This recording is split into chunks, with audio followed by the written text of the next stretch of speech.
Je vais inviter le bishop Daniel et Maman Dina de s'avancer ici. Est-ce que nous pouvons acclamer au moment où ils s'avancent devant? Nous voulons les recevoir. Là, vous avez acclamé lorsque Bishop venait seul. Mais j'aimerais que vous puissiez acclamer. Comme aujourd'hui, il n'est pas seul. Il est accompagné. Il est équilibré. Et j'ai la foi qu'aujourd'hui l'onction va couler. Parce que la personne qui secoue l'onction, elle est à côté de lui. Est-ce que nous pouvons acclamer très bien le roi des rois et le seigneur des seigneurs? Ce couple, c'est une grande bénédiction pour Goshen. Je dis, ce couple est une grande bénédiction pour Goshen.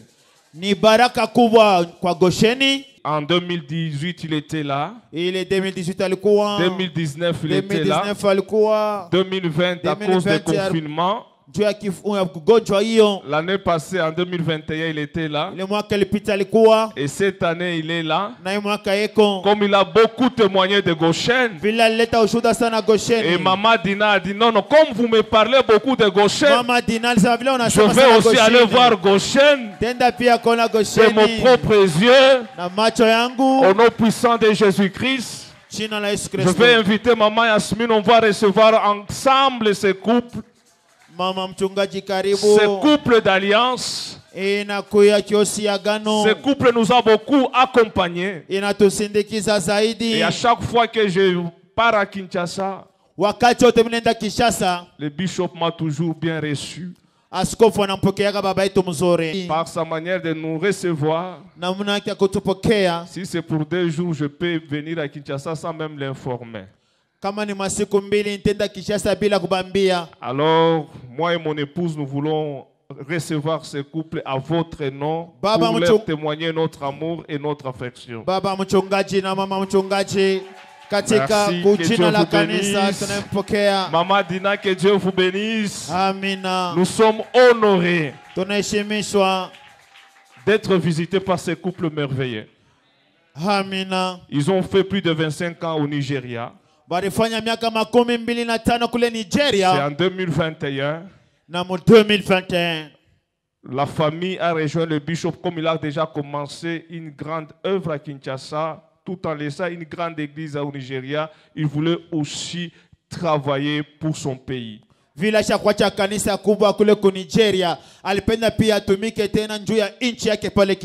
je sais que ce matin vous serez richement bénis. Et nous donnons la parole au bishop. Que Dieu vous bénisse. Amen. Et elle va peut-être vous saluer 2 ou 3 mots. Là, moi, je vais devenir l'interprète. Je vais devenir son interprète alors. Amen. Amen. Parce que vous allez quand même attendre sa voix. Ensemble, ça fait 28 ans de mariage. Ni miaka 28 ya ndoa. Merci. Thank you. Hallelujah. Hallelujah. Are you happy? Yes. Hallelujah. Praise the Lord. Ah, no. I'm not convinced. Hallelujah. Praise the Lord.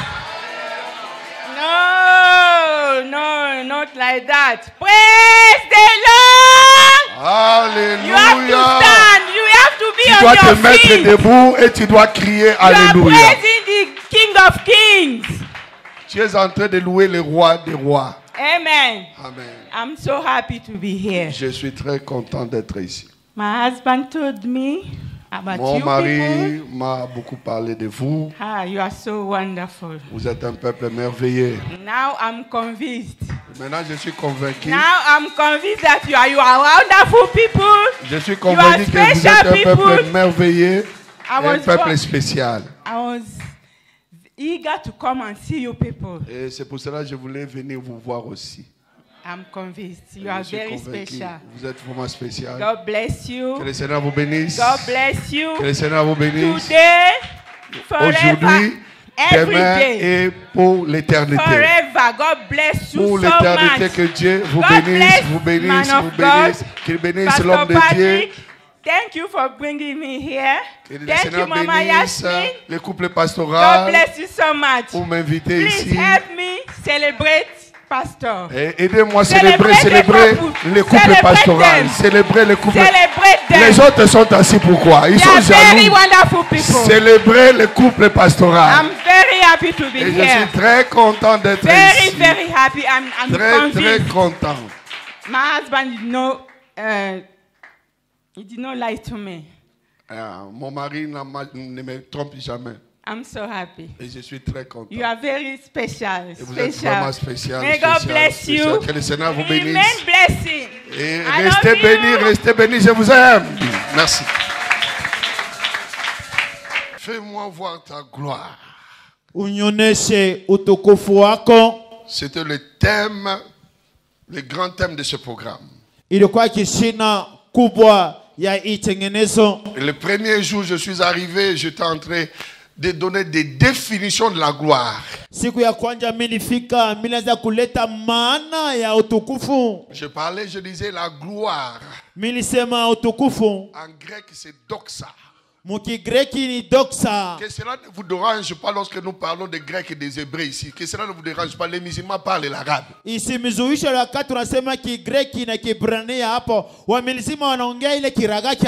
pour comprendre la Bible, il faut fouiller dans les Grecs, il faut fouiller aussi dans les Hébreux. Je disais déjà, la gloire en grec c'est doxa. La splendeur. Ça c'est plus que même la lumière. Alléluia. C'est pas pour rien. La Bible dit, Jésus dit, je suis la lumière du monde.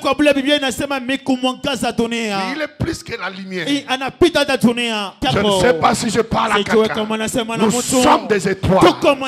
Esaïe a dit, moi et les enfants, le Seigneur m'a donné. Nous sommes des signes et des présages en Israël. Or des signes sont des étoiles. La lune et le soleil. C'était le 4e jour. C'est à partir du 4e jour le temps a commencé. Le premier jour, ce n'était pas le temps. Le deuxième jour, ce n'était pas le temps. Le troisième jour, ce n'était pas le temps. C'est Dieu lui-même qui pouvait comprendre que ça c'est le premier jour. Et ça c'est le deuxième jour. Le troisième jour. Mais le 4e jour, il a créé le soleil, la lune et les étoiles.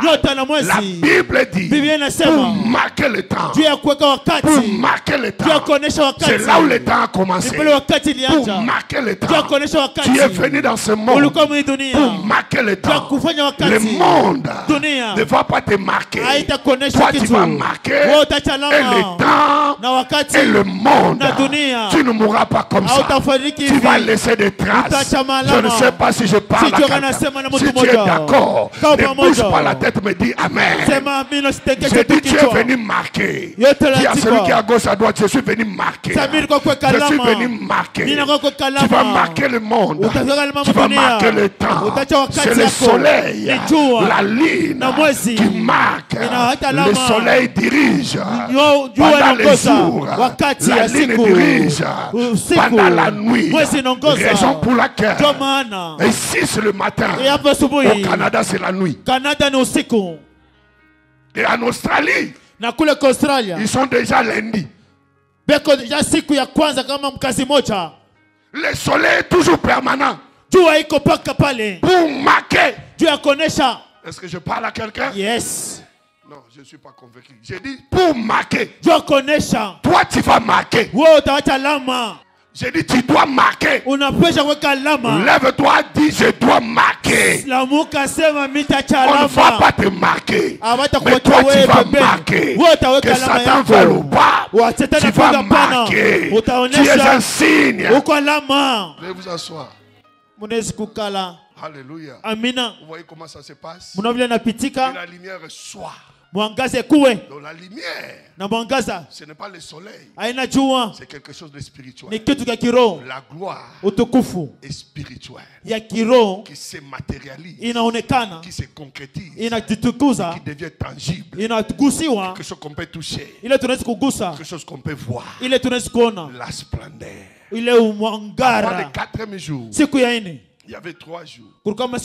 Et après le 4e jour, il y a eu 3 jours. Le 4e est au milieu. Toi aussi tu es au milieu. Avant toi, il y a eu des hommes. Après toi, il y en aura des hommes. Mais tu es au milieu pour faire quoi? Sans le soleil, les arbres qui ont été créés le 3e jour vont sécher. Sans le soleil, les animaux, les hommes ne vont pas vivre. Parce que sans le soleil, il n'y a pas l'oxygène.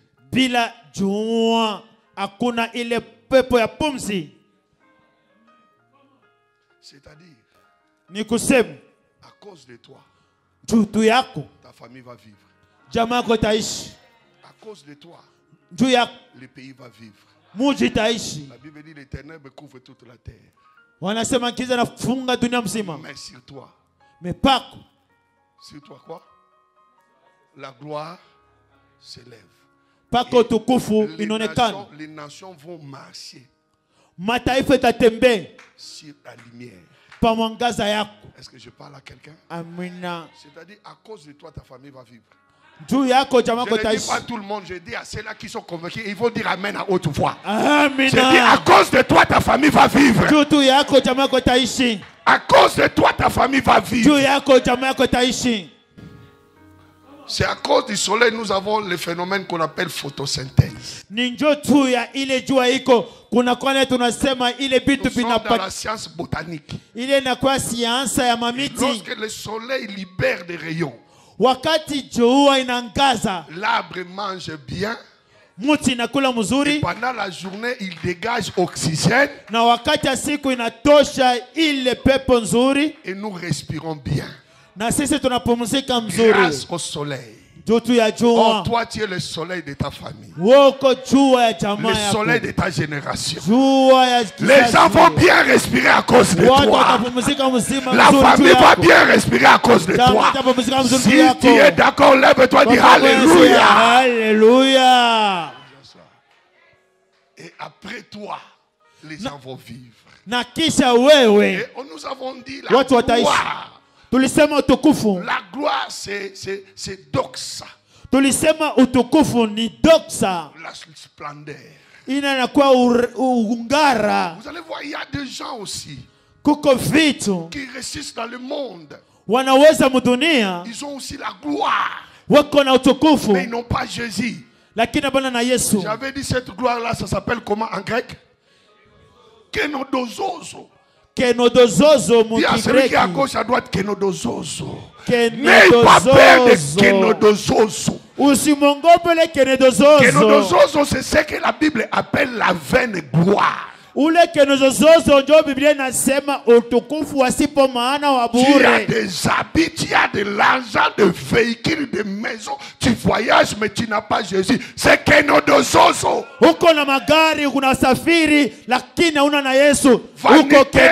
Vanité de vanité, tout est vanité. La gloire que nous sommes en train de parler commence à l'intérieur de l'homme. Parce que la vie commence à l'intérieur. Ce qui est à l'intérieur va s'extérioriser. C'est ça la gloire. Mais quand tu vois quelqu'un qui a tout mais n'a pas Jésus, ne l'envie pas. Il est dans Kenodozozo. Une gloire vide. La Bible dit Christ en nous, c'est l'espérance de la gloire. Tu n'as pas de beaux habits, mais tu as l'espérance de la gloire. Tu n'as pas une belle maison, tu as l'espérance de la gloire. Je l'ai toujours dit, les habits ne sont pas la bénédiction, l'argent n'est pas la bénédiction, les voyages n'est pas la bénédiction. L'argent finira, les habits finiront, mais la bénédiction ne finira jamais. Que la gloire de Dieu s'élève sur nous. Nous avons besoin de Doxa. Nous n'avons pas besoin de Kenoto. Tu as besoin de Jésus. De Jésus en toi. La gloire va se manifester. Même si tu n'as pas d'argent, un jour, ça va sortir. Je lève ma main. Je déclare, tu ne mourras pas. Tu vivras la gloire. Et la gloire de Dieu va se manifester dans ta vie. Je ne suis pas pressé, mais je suis prêt. Dis à quelqu'un, je ne suis pas pressé, mais je suis prêt. Ne sois pas pressé. Sois prêt, parce que ça va se passer. Quelque chose dans ta vie, ça va se produire. Il y a la gloire en toi. Et cette gloire va s'éclater. Mais pourquoi tu bouges la tête au lieu de dire Amen? Cette gloire va s'éclater. Les païens verront ta gloire. Les sorciers verront ta gloire. Le monde verra ta gloire. La famille verra ta gloire.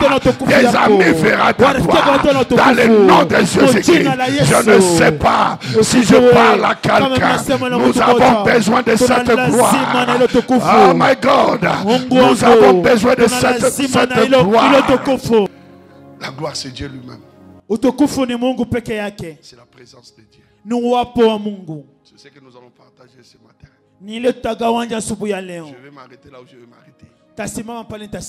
Et je parlerai de que ta gloire revienne. Que la gloire de Dieu revienne à l'église. Que la gloire de Dieu revienne dans nos maisons. Là où il y a la gloire, les hommes sont facilement localisés par la bénédiction. Et je parlerai aussi des ennemis de la gloire et les choses qui provoquent, qui déclenchent la gloire.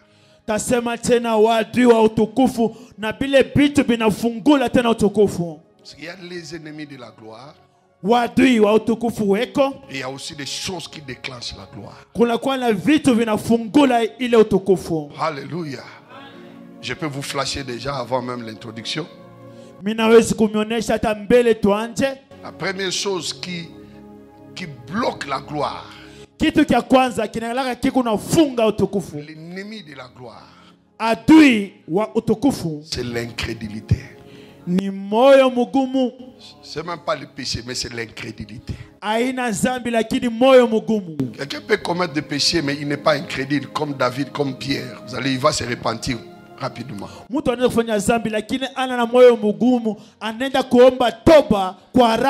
Mais celui qui est incrédule, il peut mourir dans son état de péché. Que Dieu nous fasse grâce. Ne sois pas incrédule. Vous savez, cette parole peut changer la vie de quelqu'un. Ne sois pas incrédule. La Bible l'appelle aussi l'endurcissement du cœur. J'attends quelqu'un dire Amen. Ce n'est pas une bonne chose. Il y a des gens qui n'acceptent pas d'avance. Tout ce qu'il dira aujourd'hui. Donc ça c'est l'incrédulité. L'incrédulité engendre l'orgueil.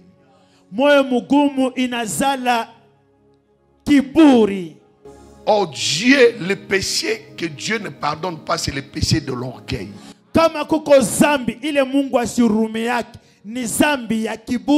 La Bible dit Dieu fait grâce aux humbles, mais il résiste aux orgueils. Si Dieu résiste aux orgueils, qui es-tu? Kama Mungu anakatala bakiburi, wewe sasa kunani ndio mchiki yule mwenye kiburi? J'ai appris une chose dans ma vie, si quelqu'un est orgueilleux, je m'éloigne.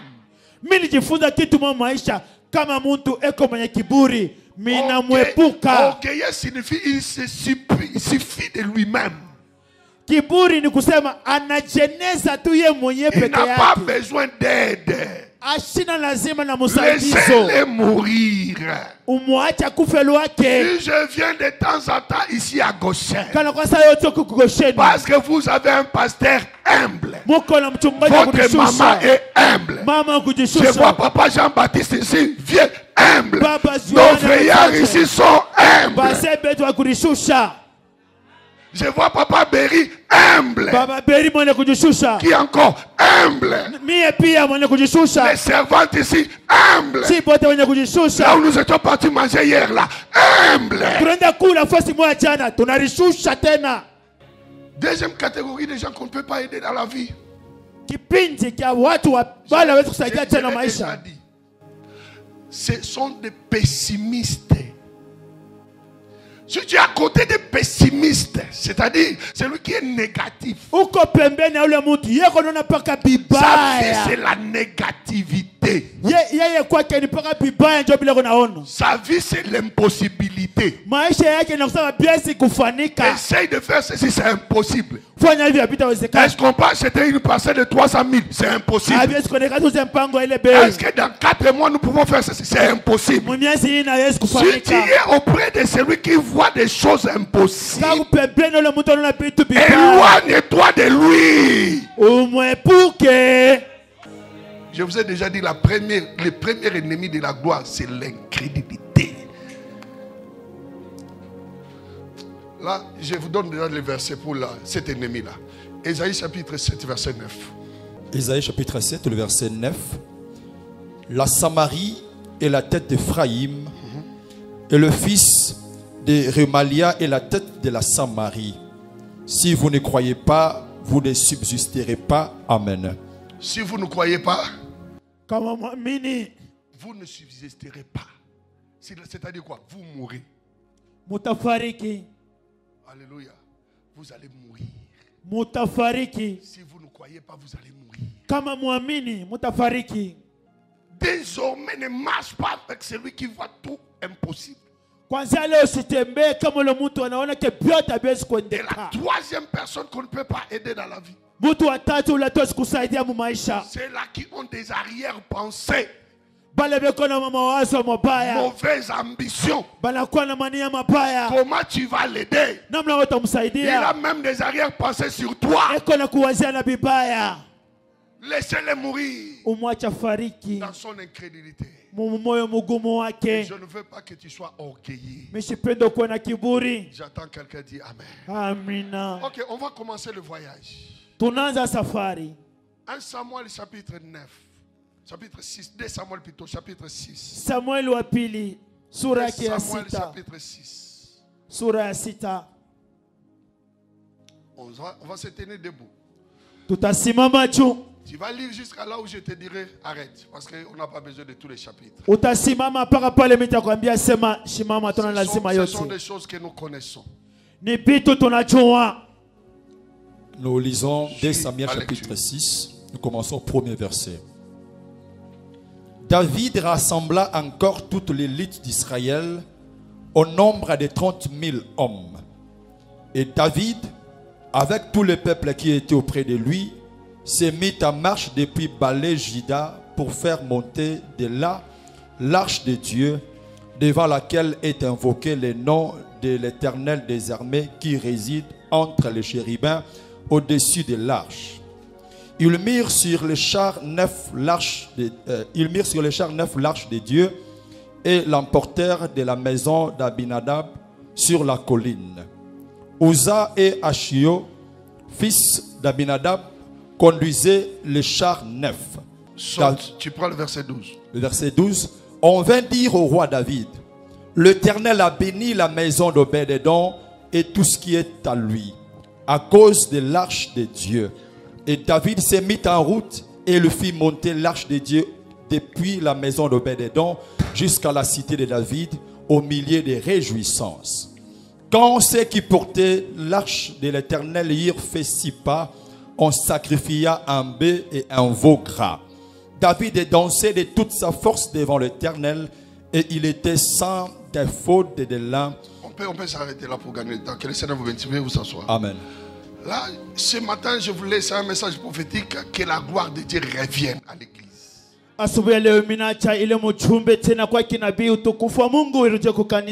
Que la gloire de Dieu revienne à l'église. Que la gloire de Dieu revienne dans nos vies, dans nos mariages. Dans la semaine, j'étais en train de parler sur la gloire de la dernière maison. Et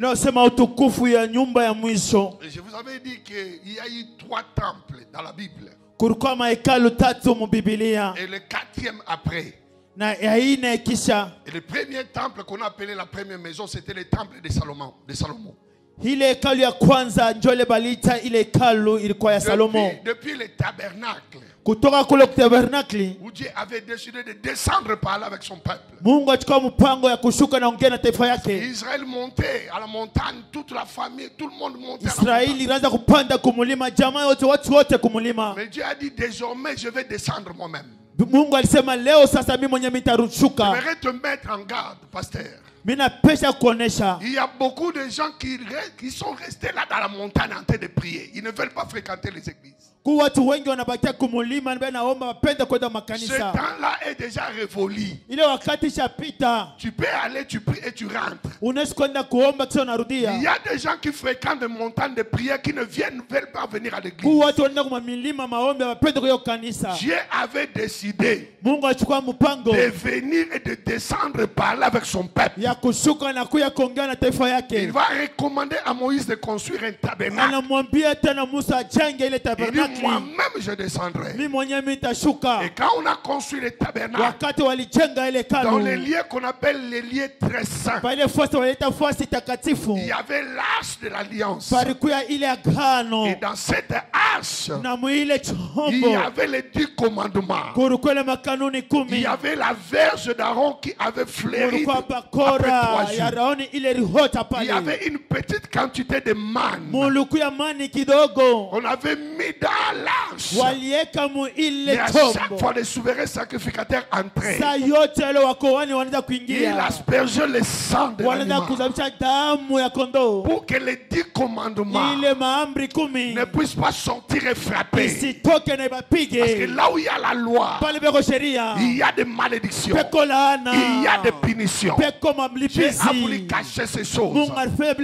Écoute bien aimé, et à chaque fois la gloire descendait. C'était au lieu très saint. Et sur l'arche de l'Éternel, on a appelé autrefois Shekinah, la gloire qui descendait sur l'arche de l'Éternel. Et l'arche de l'Éternel symbolisait la gloire. L'arche de l'Éternel symbolisait la présence de Dieu. Écoute-moi, dans la maison de Salomon, dans le temple de Salomon, il y avait l'arche de l'Éternel. Et lorsque Salomon a prié, la gloire s'est manifestée dans cette maison-là. Maintenant, le deuxième temple, c'est le temple de Zorobabel. Et vendredi, je vous ai donné l'exégèse ou l'origine de ce qui s'est passé pour le temple de Zorobabel, qui vivait en captivité en Babylone. Et quand Babylone était divisée, Zorobabel était là, les autres étaient là. C'est Daniel qui a prié 21 jours de Daniel. Et la prière de Daniel, Dieu a réveillé l'esprit du roi Cyrus, qui avait beaucoup de richesses. Il va chercher les Juifs pour qu'ils puissent retourner à Jérusalem pour bâtir le temple. Et en ce moment-là, Zorobabel l'un des princes de Juda, a été choisi comme conducteur, comme gouverneur. C'est alors Agé l'encourager, Zacharie l'encourager. Vous allez vous souvenir que Zacharie disait: qui es-tu grande montagne devant Zérobabel? Tu seras aplani au milieu des acclamations. Il continue à dire: ce n'est pas la force, ni par la puissance, c'est par l'Esprit de Dieu. C'est le prophète Zacharie. Il prophétisait sur Zorobabel. Parce qu'à un moment donné, il était découragé à cause de l'opposition. J'aimerais dire à quelqu'un: ne te décourage pas. La vie ne te donnera pas la chance de réussir. Les hommes, même ta famille, ne te donnera pas l'occasion de réussir. Mais tu dois percer. Que les gens aiment ou pas, qu'on t'aime ou pas, qu'on t'aime ou pas, persévère. Tu n'as pas besoin de supporters. Comme les Kinois disent, un supporter bagangi. Tu n'as pas besoin de ça. Tu n'as pas besoin. Même je suis là, je n'ai pas besoin de supporters. Parce que je sais une chose: l'homme peut changer à n'importe quand. Aujourd'hui, il peut être d'accord avec toi. Demain, il peut devenir contre toi. Voilà pourquoi tu n'as pas besoin de supporters. Dis à tes voisins, de gauche à droite, je n'ai pas besoin de supporters. Je n'ai pas besoin de supporters. Comme me supporte ou pas, j'irai avec Jésus-Christ. Ne baisse pas les bras. Le monde ne te donnera pas la chance. Ne baisse pas les bras. Ton vrai ami peut devenir ton vrai ennemi. Que ta gloire revienne. Bring back your glory. Let your glory come back. Pendant quelques minutes, dis à ton voisin: let your glory come back. Yes, que la gloire revienne, que la gloire revienne. Ne sois pas scandalisé. Nous sommes à Goshen. C'est différent des autres églises. Il n'y avait pas de malades. Ils mouraient là-bas à Goshen. Il y avait toujours la maternité qui fonctionnait. C'est ça. Maintenant, vous voyez la statue là. C'est une statue, non? Dieu va souffler dans les narines de l'homme. Mungu anapumua mpua ya mtu. Nous avons des narines. Tunampua. Cela représente des vies que nous avons. Inaonesha maisha mbili tunayo. On appelle en hébreu hayim. Ile wanaita kwa Kiebrania hayim. Lorsque vous entendez him en hébreu c'est le pluriel. Kama nasikia him mkiebrania ni wingi. Par exemple Elohim. Kama Elohim. Le Père, le Fils, Mwana na Roho Mtakatifu. On avait déjà traité cette question. Il n'existe pas trois dieux. Un seul Dieu qui se manifeste en trois dimensions. En dimension du Père, du Fils et du Saint-Esprit. Et il y a eu trois périodes, trois grandes périodes. La première période c'est la création. La deuxième c'est la rédemption. La troisième c'est la restauration. Et dans chaque période, il y a une dimension qui se présente. D'autres dimensions derrière. Par exemple, à la création, nous voyons beaucoup plus le Père. Mais le Fils et le Saint-Esprit sont là. Et dans la rédemption, nous voyons beaucoup plus le Fils. Mais le Père est là. Le Saint-Esprit aussi. Et dans la restauration, nous ne voyons pas beaucoup plus le Père. Nous ne voyons pas le Fils. Mais nous voyons le Saint-Esprit. Mais le Père est là. Le Fils est là. Si vous n'avez pas compris, je vais descendre. Par exemple, tu es une seule personne. Mais toi aussi tu opères en trois dimensions. En dimension du corps, de l'âme et de l'esprit. Na roho. Par exemple, tu es dans la maison en train de dormir. Tu te retrouves dans les rêves ici à l'église. Est-ce que c'est ton corps qui est venu? C'est ton âme. Est-ce que je parle à quelqu'un? Et beaucoup plus c'est ton âme qui vient. Mais le corps reste à la maison. Et quand tu es en contact avec Dieu, beaucoup plus c'est l'esprit. Le corps et l'âme sont là. Donc il y a un seul Dieu qui opère en 3 dimensions. Ok? Maintenant, Dieu va communiquer le souffle qu'on appelle en hébreu Ayim, c'est-à-dire la vie terrestre et la vie céleste. Maisha dunia hii na maisha mbingu. Quand Dieu va communiquer le souffle, wakati Mungu atapumua, le souffle, ile pumzi, c'est l'homme intérieur, ni mtu wa ndani, qui est le véritable homme, heko mtu wa kweli, qui sera communiqué. Atengizwa. C'est l'homme intérieur qui donne la vie à l'homme extérieur. Nole mtu wa ndani aleta uzima kwa mtu wa nje. L'homme extérieur c'est la statue. Mtu wa nje ni sanamu. L'homme intérieur c'est le mtu wa ndani ni pumzi. L'esprit qui entre. Ni roho inengia. Avec l'âme. Na nafsi. Et quand l'esprit entre. Wakati roho inengia. Maintenant dans cette statue. Sasa mwi sanamu. Ça va parcourir toutes les parties. Itatembea mbipiti byote vya mwili. Former le sang. Juu ya kuleta damu. Parce que en l'homme, la première chose qui se forme c'est le sang. Et c'est le sang qui forme la chair. Et quand le sang circule, l'homme est devenu vivant. Une âme vivante. Il va se tenir. Tu peux commencer à sauter. Vous voyez, ce qui a fait c'est le souffle. Le souffle du Tout-Puissant entre avec gloire. Lorsque la gloire entre, les choses ne seront plus juste une forme, mais ça devient une vie. La gloire de Dieu donne la vie. Est-ce que je parle à quelqu'un? À l'absence de la gloire, ton mariage ne sera qu'une forme.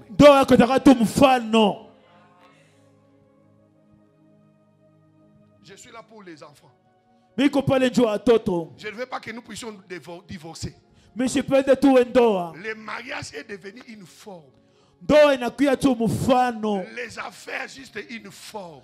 Biashara ni mfano tu. Mais il n'y a pas la vie. Lakini uzima hamuna. Lorsque la gloire arrive, wakati utukufu inafika, ça ne sera plus une forme, haitakuwa tena mfano, mais ça va devenir une vie. Itakuwa uzima. Je suis venu ici hapa pour que les choses ili vitu puissent revivre, viuishi, pour que les mariages là puissent revivre. Ishi. Si tu es d'accord, dis amen à haute voix. Amina. Maintenant, la gloire que nous sommes en train de partager, j'aimerais que vous puissiez voir ce schéma. Ne crains pas. Lorsque la gloire est avec toi, Jean chapitre 14 verset 20 va s'accomplir. Jean chapitre 14 verset 20 va s'accomplir. Je vais lire.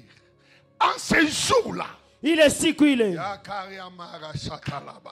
En ce jour-là, il est siku. Quel jour? Le jour la gloire va descendre. Le jour le Saint-Esprit va se manifester. Le jour de la gloire comme aujourd'hui. J'ai dit que la gloire revient. Que la gloire revient. Vous connaîtrez que moi Jésus, je suis à mon Père. Je suis à mon Père. Nous avons le premier diagramme. Le premier diagramme s'appelle Père.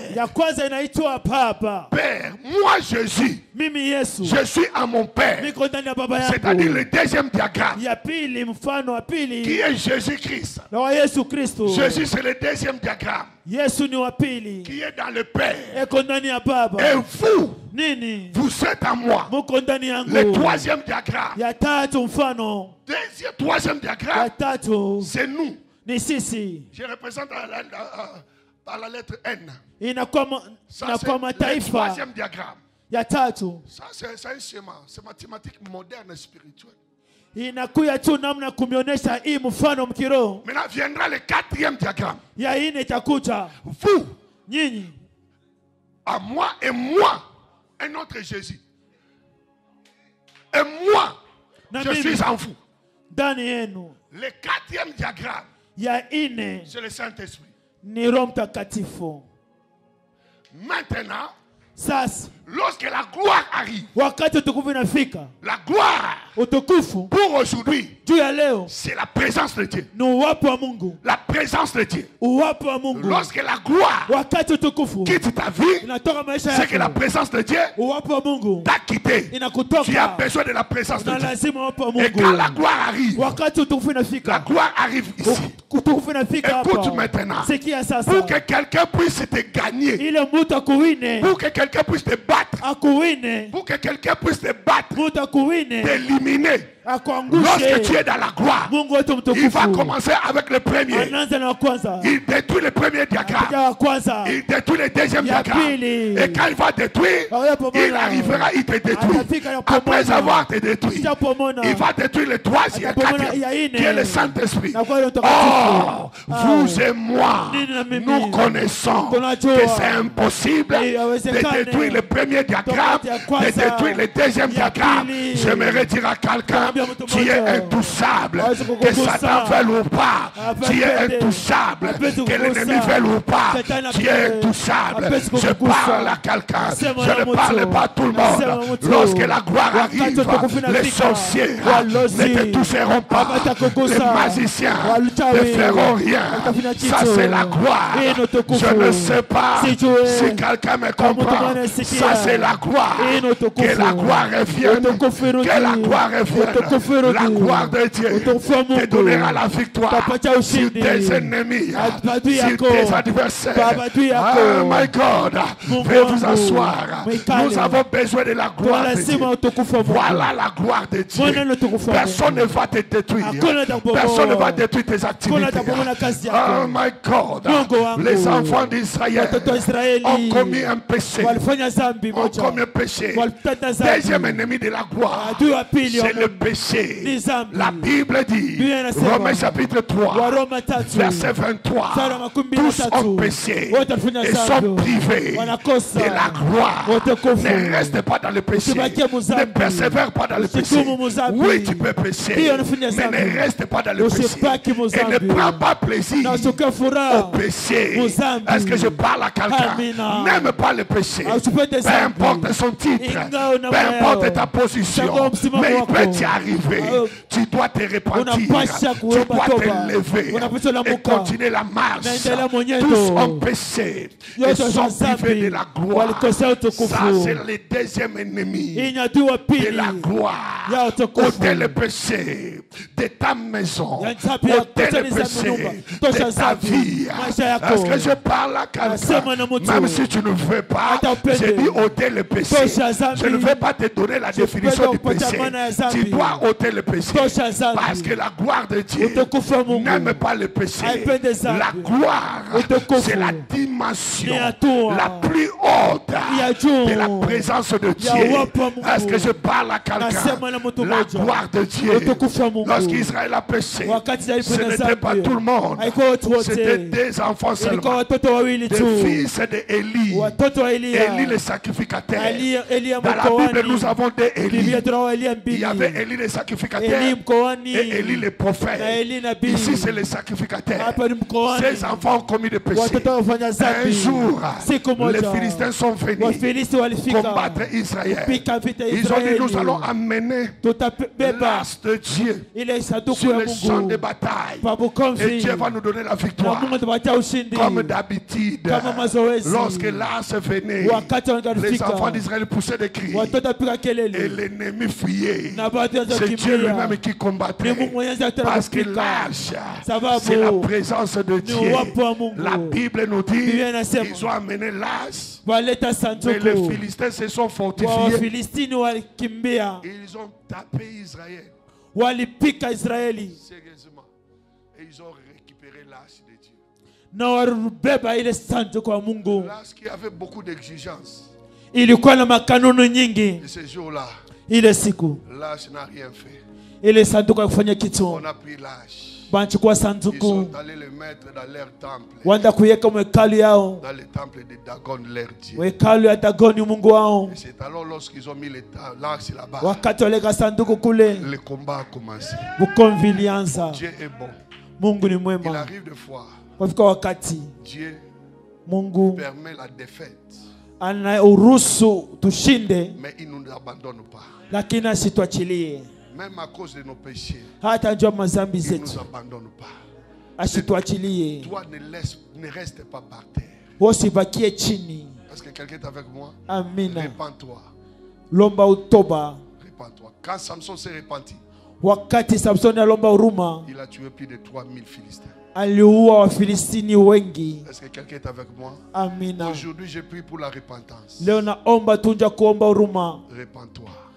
Omba La huruma. gloire de Dieu va se manifester. Utukufu wa Mungu Et utajitukuza. lorsque l'âge était dans le temple de Dagon, Wakati ile sanduku il arrive des fois, Dieu permet kuna kwa wakati Mungu anaruhusu que tu puisses arriver au bout de tes efforts. ufike kumwisho ya manguvu yako. C'est là où il y aura le combat de Dieu. Ni pale bukomvi ba Mungu. Est-ce que quelqu'un est avec moi? Amina. Le combat de Dieu. Bukomvi ba Mungu. Il y avait Dieu Dagon Kulikuwa Mungu Dagoni et Dieu de l'arche de l'alliance. na Mungu wa sanduku wa agano. L'erreur qu'ils avaient commis, Kosa waliyofanya, ils ont fermé la porte du temple. walifunga mulango ya Dagoni. La nuit a tapé Dagon. Dagon, c'est une statue qu'on adorait. Il avait des bras, il avait la tête, mais il n'avait pas le pied, il avait une queue. Dagoni ilikuwa ni salamu walikuwa banabudu, haikuwa na miguu lakini ilikuwa na mkila. La nuit, usiku, notre Dieu a tapé Dagon. Mungu wetu alimpika Dagoni. C'était le premier round. Ilikuwa siku ya kwanza. Dagon était par terre. Dagoni alianguka chini, en train d'adorer le Dieu d'Israël. Les sacrificateurs de Dagon sont venus le matin, ils ont ouvert la porte. Ils croyaient que Dagon va taper le Dieu d'Israël. Lorsqu'ils ont ouvert la porte, ils ont trouvé leur Dieu en train d'adorer le Dieu d'Israël. Le combat de Dieu, je déclare, celui qui est derrière ta souffrance va tomber. Celui qui est derrière ta maladie va tomber. Si tu es d'accord, dis Alléluia. Alléluia. Il va tomber. Que Satan veuille ou pas, il va tomber. Il va tomber au nom de Jésus-Christ. Le Dieu qui est derrière ton problème, il va tomber au nom de Jésus. La Bible dit, les dieux qui n'ont point fait les cieux et la terre disparaîtront. Jérémie chapitre 10 verset 11. Vous leur parlerez ainsi. Les dieux qui n'ont point fait les cieux et la terre disparaîtront de la terre.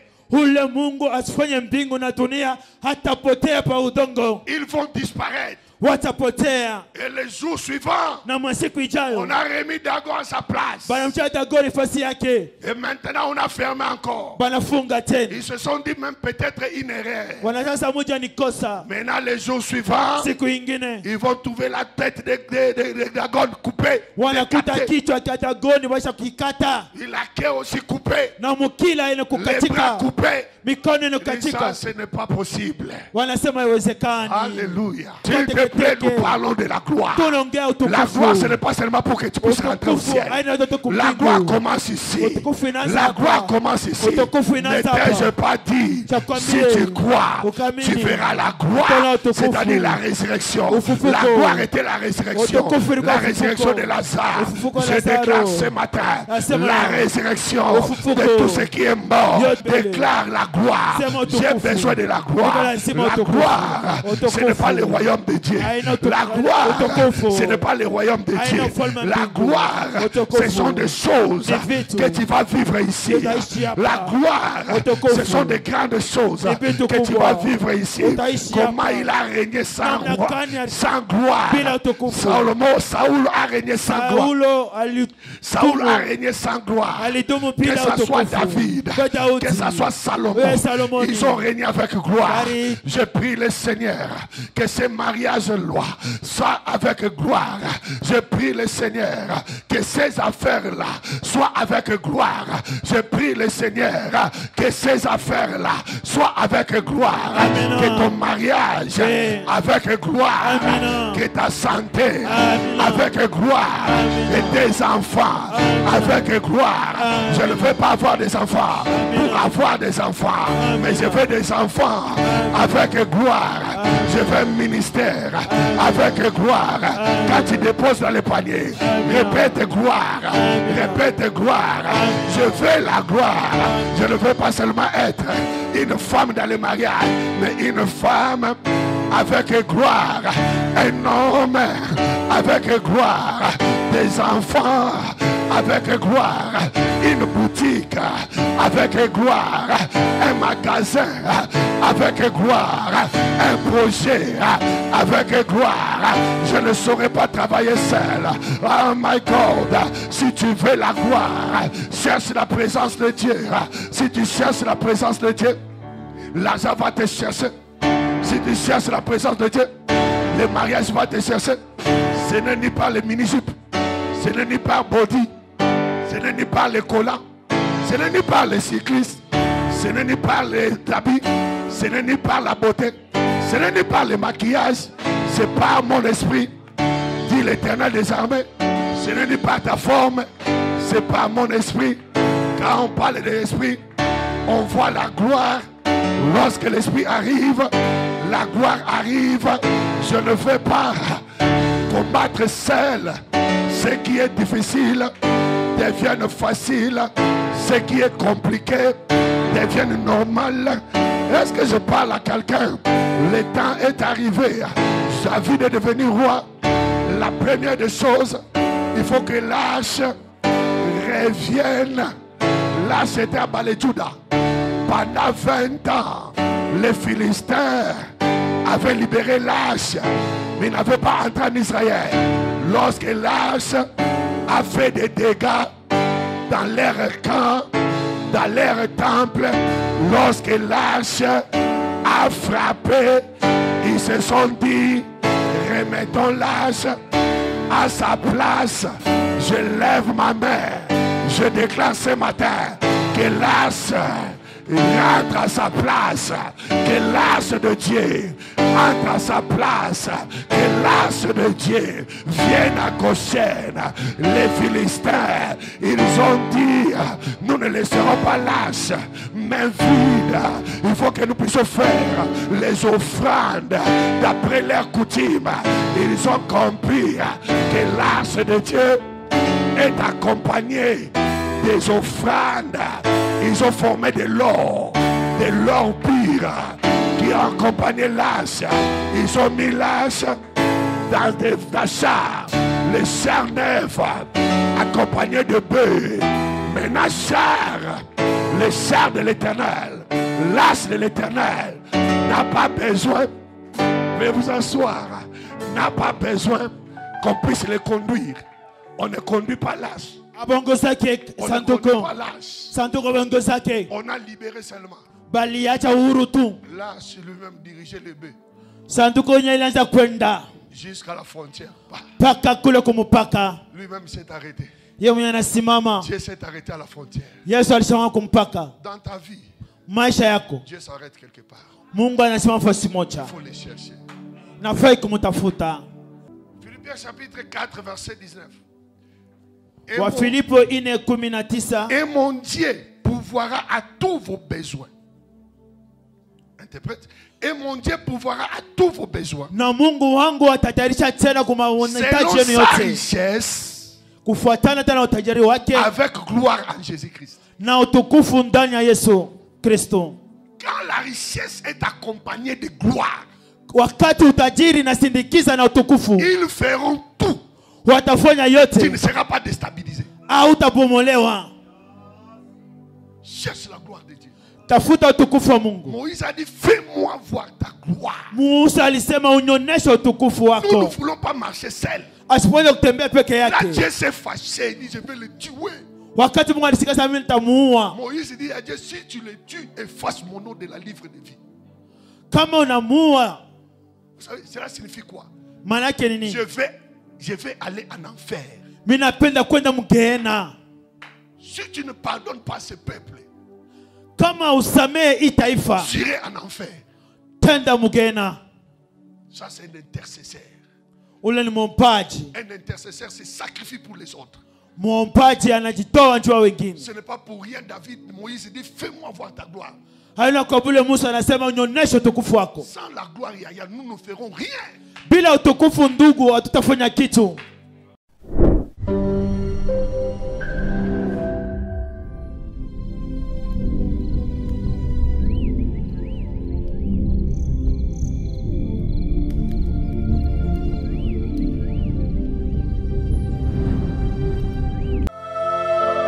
Le ministère international Goshen, qui est dirigé par l'homme de Dieu, le pasteur Patrick Kazadi, une communauté des hommes et des femmes ouins. Nos prédications se basent sur la parole, témoignage et la puissance de Dieu.